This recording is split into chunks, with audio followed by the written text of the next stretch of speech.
राम राम राम राम राम राम राम राम राम नारायण नारायण। मात्र मनुष्य भगवान के साथ संबंध जोड़ सकते हैं, क्योंकि ये मनुष्य भगवान से स्वयं विमुख हुए हैं। भगवान कभी किसी मनुष्य से विमुख नहीं हुए। इसलिए भगवान से विमुख हुए सभी मनुष्य भगवान के सन्मुख होने में, भगवान के साथ संबंध जोड़ने में, भगवान की तरफ चलने में स्वतंत्र है, समर्थ है, योग्य है, अधिकारी है। इसलिए भगवान की तरफ चलने में किसी को कभी किंचन मात्र भी निराश नहीं होना चाहिए। परिशिष्ट भाव। 30वें से 33वें श्लोक तक भगवान ने भक्ति के तथा भगवत प्राप्ति के 7 अधिकारियों के नाम लिए हैं। दुराचारी, पापियोनी, स्त्रियां, वैश्य, शूद्र, ब्राह्मण और क्षत्रिय। इन 7 से बाहर कोई भी प्राणी नहीं है। कैसा ही जन्म हो, कैसी जाति हो और पूर्व जन्म के कितने ही पाप हों, पर भगवान और उनकी भक्ति के मनुष्य मात्र अधिकारी हैं। ब्राह्मण, क्षत्रिय, वैश्य और शूद्र, इन 4 वर्णों का नाम इन श्लोकों में आया है। कोई 4 वर्णों में केवल पुरुष ही पुरुष न समझ लें, इसलिए स्त्रियों का नाम अलग से आया है। जो 4 वर्णों से भी नीचे हैं वे यमन, हूण, खस आदि सब पाप योनियों में आ गए। मनुष्यों के सिवाय दूसरे जीव, पशु, पक्षी आदि भी पाप योनि में लिए जा सकते हैं, क्योंकि जीव मात्र भगवान का ही अंश होने से भगवान की तरफ चलने में भगवान की ओर से किसी के लिए भी मनाही नहीं है। जो वर्तमान में पाप कर रहा है वो दुराचारी है, और पूर्व जन्म के पापों के कारण जिसका नीच योनि में जन्म हुआ है वो पाप योनि है। तात्पर्य है कि दुराचारी से दुराचारी और नीच से नीच योनि वाला भी भगवत प्राप्ति का अधिकारी है। अतः जाति और आचरण को लेकर मनुष्य को भगवत प्राप्ति से निराश नहीं होना चाहिए। जाति और आचरण अनित्य तथा बनावटी है, पर भगवान के साथ मनुष्य का संबंध नित्य तथा वास्तविक है। इसलिए भगवान केवल भक्ति का नाता ही मानते हैं, जाति आचरण का नहीं। कह रघुपति सुनु भामिनी बाता, मानव एक भगति कर नाता। जाति पाति कुल धर्म बढ़ाई, धन बल परिजन गुण चतुराई। भक्तिहीन नर सो है कैसा, बिनु जल बारिद देखिए तैसा।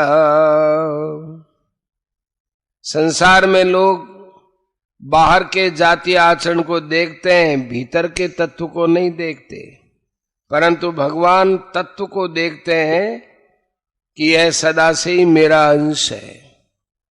7वें अध्याय के 16वें श्लोक में भगवान ने भीतर के भावों को लेकर भक्तों के अर्थार्थी, आर्त, जिज्ञासु और ज्ञानी ये 4 भेद बताए हैं।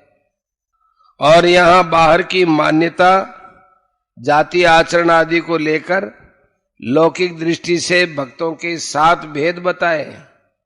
7वें अध्याय में तो उन भक्तों की बात है जो भगवान में लगे हुए हैं, और यहां उन मनुष्यों की बात है जो भगवान में लग सकते हैं।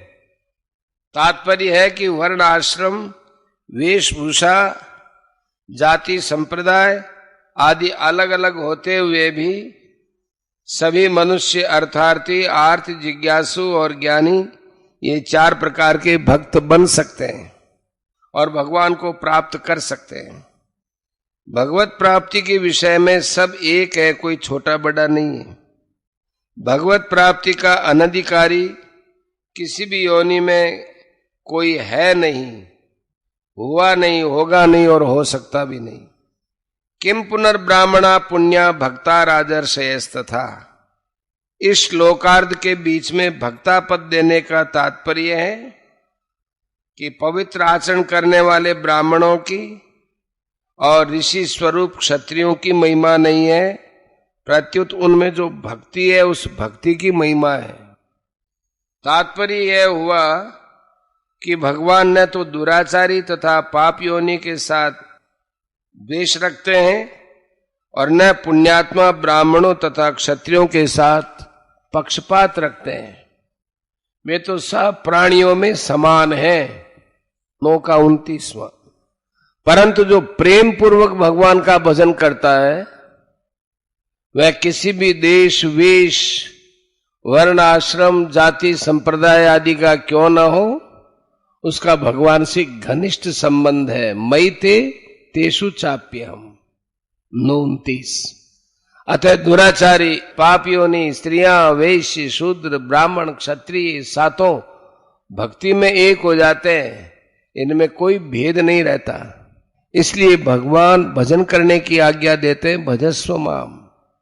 भजन करने का अर्थ है भगवान के सन्मुख होना, भगवान में प्रियता होना, भगवान की प्राप्ति का उद्देश्य होना, भगवत बुद्धि से दूसरों की सेवा करना, दूसरों को देने का भाव रखना, अभावग्रस्तों की सहायता करना, यह भी भजन है।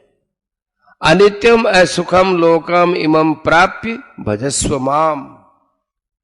अनित्य और सुख रहित इस शरीर को पाकर, अर्थात हम जीते रहे और सुख भोगते रहे, ऐसी कामना को छोड़कर भगवान का भजन करना चाहिए।